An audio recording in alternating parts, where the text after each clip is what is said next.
আসসালামু আলাইকুম। ওয়ালাইকুম আসসালাম। স্যার আপনার সাথে একটু কথা বলা যাবে স্যার? জি হ্যাঁ বলেন। স্যার আপনার কিসের অভিজ্ঞতা আছে একটু জানতে চাচ্ছে মানে আমাদের এই জনগণ। আচ্ছা আমি তো মনে করেন আল্লাহর রহমতে কোনো কিছু এমন কিছু নাই যে করি নাই, সবকিছুই করছি।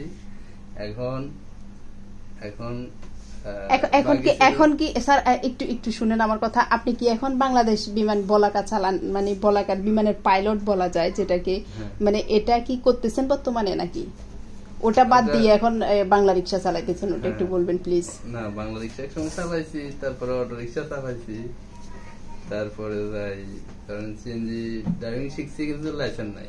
আচ্ছা আচ্ছা। তারপরে মোটরসাইকেল ড্রাইভ করতে পারি কিন্তু লাইসেন্স নাই। আচ্ছা আচ্ছা। প্রাইভেট কারও মোটামুটি পারি কিন্তু লাইসেন্সের জন্য কিছুই করতে পারতেছি না। আচ্ছা আচ্ছা। আচ্ছা, মূলত আপনি লাইসেন্স করতে ভয় পাচ্ছেন কেন? মানে আপনি কি লাইসেন্স করলে তো আপনার জন্য বেটার, এখন করতেছেন না কেন? মানে প্রয়োজন মনে করেন না সেটা নাকি? আচ্ছা আচ্ছা। এখন তো মনে করেন স্যার এগুলা সব কি আপনার? আচ্ছা আচ্ছা আচ্ছা স্যার, এগুলা কি সব আপনার বাংলাদেশ বিমান থেকে শুরু করে মনে করেন অটো রিক্সা, বাংলা রিক্সা পর্যন্ত যত গাড়ি আছে? কিছু মালিকানা আছে, কিছু নিজে ছিল, সব বিক্রি করে দিছি। আচ্ছা আচ্ছা। এখন কি করেন আপনি? এখন কি করেন? এখন কি করব, আসি ছোটখাটো একটা কোম্পানি জব করি, দেখি না আবার কিছু করা যায় কিনা। আচ্ছা আচ্ছা স্যার, তো এখন আচ্ছা আমি ভাবতেছি যে আপনি ওইসব বিমান টিমান বাদ দিয়ে আমার মনে হয় যে অটো রিক্সা চালানোই বেটার হবে। হ্যাঁ, অটো রিক্সা চালাবো, না হয় দেখি লাইসেন্স একটা বানাই। এখানে একটা গাড়ি দেখছি থেকে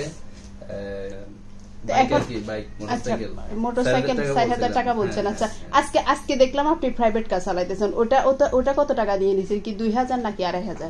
না, ওটা তো ৩,৫০০ বলছিলাম, এখনো মনে করেন আর কিছু ধাক্কা ধাক্কিয়ে কিছু হয় নাই। আচ্ছা আচ্ছা। এখন ৩,৫০০ যদি না দেয় তাহলে ওটা নিবেন না? আমি চালাই দেখলাম আর কি, ড্রাইভিং করে দেখলাম কিরকম লাগে, দেখি কি ভালো লাগে না। আচ্ছা, মানে ওই যে কি যে ওটা কি হুন্ডা গ্রেজ? হ্যাঁ, ওই প্রাইভেট কার ওটা আপনার ভালো লাগে না? আপনার কাছে বাংলা রিক্সাই বেটার বা ভ্যান গাড়ি বেটার? আচ্ছা আচ্ছা। আর অটো রিক্সা তো তুলে দিচ্ছে এখন, সমস্যা নাই, এটা কয়েকদিন থাকবে এরকম, তারপর আবার অদদ হয়ে যাবে। এগুলাকে আপনারা ভয় পান না? আচ্ছা, যাই হোক, সব মিলিয়ে আলহামদুলিল্লাহ। যাক, আপনার কথা শুনে আমার ভালো লাগছে, আপনি সবকিছুই পারেন, কোনো কিছুরই লাইসেন্স নাই। আচ্ছা আচ্ছা। আর এরকম রিক্সা তুলে দিলেও আপনাদের কোনো ভয় নাই, কারণ আমরা সব কাজ পারি, আমাদের কোনো সমস্যা নাই, আমরা খেটে খাওয়া মানুষ।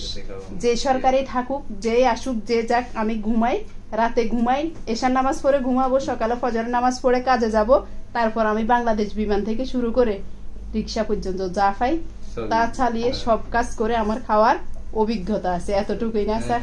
স্যার আপনি আমাকে একটা সালাম দেন। ওয়ালাইকুম আসসালাম। ঠিক আছে, আল্লাহ হাফেজ।